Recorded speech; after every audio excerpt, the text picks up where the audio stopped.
Inimesed opereerivad väga-väga erineval tasandil oma mõtteviisides. On võimalik level 1, kus kohas inimesed on väga kibestunud, negatiivselt meelestutud, kõik nende ümber, elu on mõttetu, tasandilt võimalik liikuda 4. või isegi 5. tasandile, kus kohas tundub super olevat, kõik läheb hästi, inimesed on rahul oma elu, oma tööga ja nad tunnevad, et nende elul on mingisugune sügavam mõte. Oma igapäevatöös tegelikult kohtan seda päris palju, kus mõningad töötajad võib-olla ei tule soovitud muudatustega kaasa. Juhil on tegelikult head kavatsused ja ta soovib tegelikult kihvte asju oma meeskonnaga ära teha, aga on 2-3 inimest, kes ei tule siis selle kõigega kaasa. Asja muudab eriti keeruliseks veel see asjaolu, et see töötaja oma tulemuste mõttes on väga tubli ja edukas.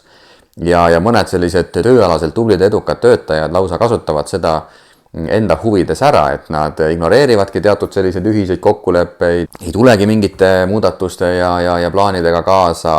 Nad ongi võib-olla oma suhtlemisstiililt veitsa ebaviisakad, järsud, tekitavad teistes meelehärmi, ebamugavust.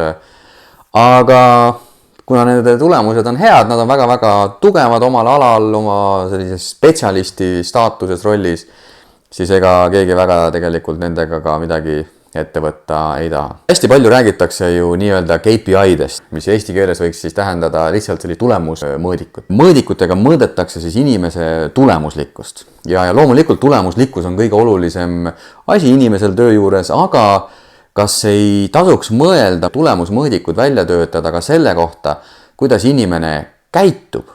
Sest üldjuhul mõõdetakse inimeste tulemusi, töö tulemusi. Aga töö tulemusi on võimalik piltlikult öeldes ka põrsana saavutada, et kui sa ikkagi käitud nõmedalt, teistel ei ole sinuga hea koos olla, sa ei näita erilist huvi üles selle meeskonna vastu, teiste meeskonna liikmete vastu, sa oled kuidagi eemale hoidev, sa oled võib-olla sarkastiline, kriitiline, negatiivne, võib-olla isegi ebaviisakas, lugupidamatu, aga tulemused on head. Individuaalsetest headest tulemustest ei pruugi olla nii palju kasu, sest et selle probleemse isiku käitumine lõhub lihtsalt selle meeskonna ära.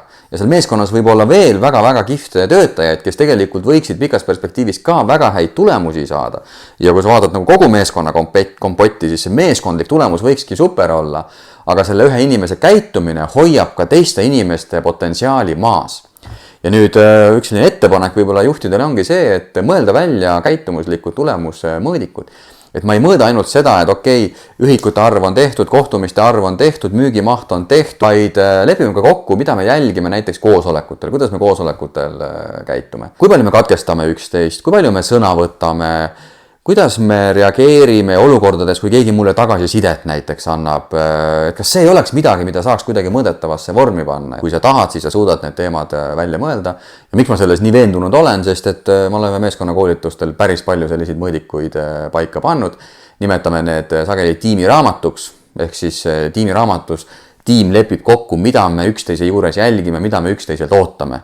Ja nüüd, kui on midagi ühiselt juba kokku lepitud, siis on võimalik ka üksteiselt selle käitumist oodata ja on ka nagu lihtsam ja inimesed julgevad rohkem üksteisele neid asju ka meelde tuletada.